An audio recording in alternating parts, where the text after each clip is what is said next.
In 2011, David Cameron, the Prime Minister of England, declared, "Britain is a Christian country and we should not be afraid to say so." This is a claim which has been made on behalf of the people of America too, both by George Bush and by Obama. And as far as I'm concerned, it's an outrageous overreach by the leaders of these countries to lump us all into this banner of Christianity. Very literally, as far as I'm concerned, what David Cameron is saying, or what George Bush is saying when they declare us to be Christian nations, is that we're a nation of idiots, that we are a nation of fools who believe in fairy stories, who put 3,000-year-old desert stories, that we hold them as credible, and that we put the so-called morality in these stories ahead of common sense and common decency. But what do they think that they are declaring when they declare us a Christian nation? Well, David Cameron expands. He says, "We are a Christian country and should not be afraid to say so." What I'm saying is, the Bible has helped to give Britain a set of values and morals which make Britain what it is today. Well, the hypocrisy of this is absolutely staggering. Britain has been 3, 4, 5,000 years in the making, and Christianity was only brought over to Britain in the early centuries AD by the Romans, and Britain was developing its cultural identity long before that. But what values is David Cameron referring to that are in the Bible? Is he talking about the hypocrisy? Is he talking about the child rape? Is he talking about the murder, the subjugation of women, the treating of children as property, the slavery, the treatments to murder your own children? Which values is he suggesting that we take? It's very easy to look at the Ten Commandments and then just choose one or two of the good ones and say Britain has chosen those values to live by. But they're values which secular countries such as Sweden share as well. So, it's clear that these values are not derived from the Bible. People were living by these values long before Christianity. So to declare that we have taken the morality of the Bible is having selective blindness in the extreme. Now, David Cameron goes on to say, "Many people tell me it's much easier to be Jewish or Muslim here in Britain than it is in secular countries like France. Why? Because the tolerance that Christianity demands of our society provides greater space for other religious faiths too."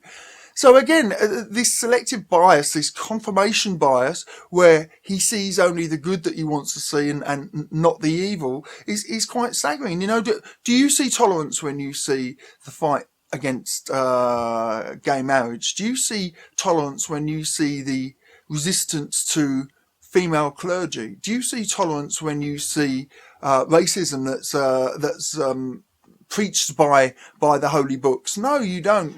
These aren't symbols of tolerance.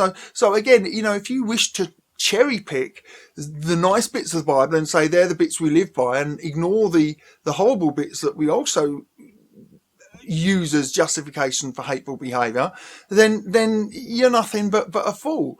And he says finally, because many of the values of a Christian country are shared by people of all faiths and indeed by people of no faith at all.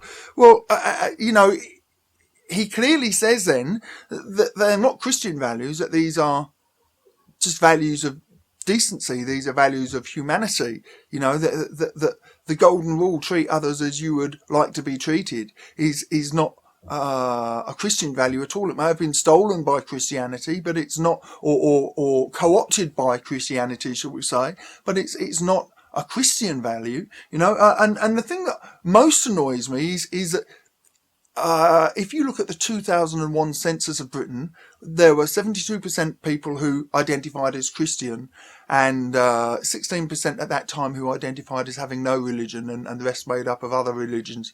But in a British Attitude Survey in 2010, 43% of people declared themselves to be Christians, and 51% of people said they had no religion.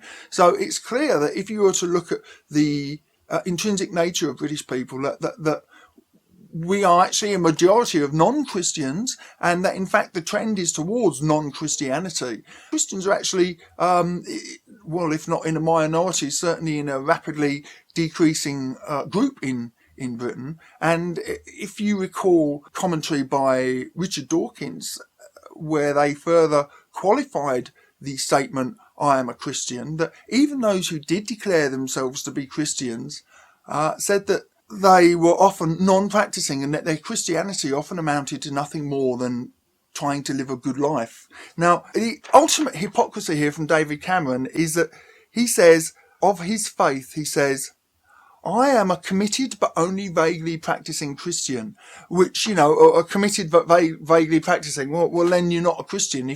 How can you be committed but vaguely practicing? That's like saying, I'm committed but vaguely practicing to human rights. You know, I'm committed to the principle of human rights, but sometimes I'm prepared to lock people up without trial. And I'm not making a sarcastic reference to Guantanamo Bay there either, you know, but that's a classic example of committed to freedom of speech, committed to due process until it becomes inconvenient. Committed but vaguely practicing means nothing whatsoever. It means that you're not a Christian at all, because there is no half road for Christianity. Either you're 100% committed Christian or you're a hypocrite, because the Bible doesn't allow for vaguely practicing. It's an all or nothing proposition. So David Cameron really wants to identify us with a group whom he erroneously perceives to be good people, but he doesn't want us to have to do any of the work that actually requires us to be part of that misperceived group.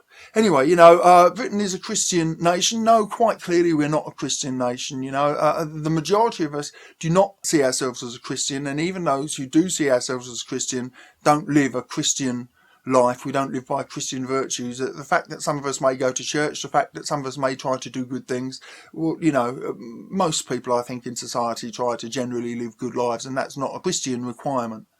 You take care, guys. Hey guys, thanks for watching. Hope you enjoyed the video.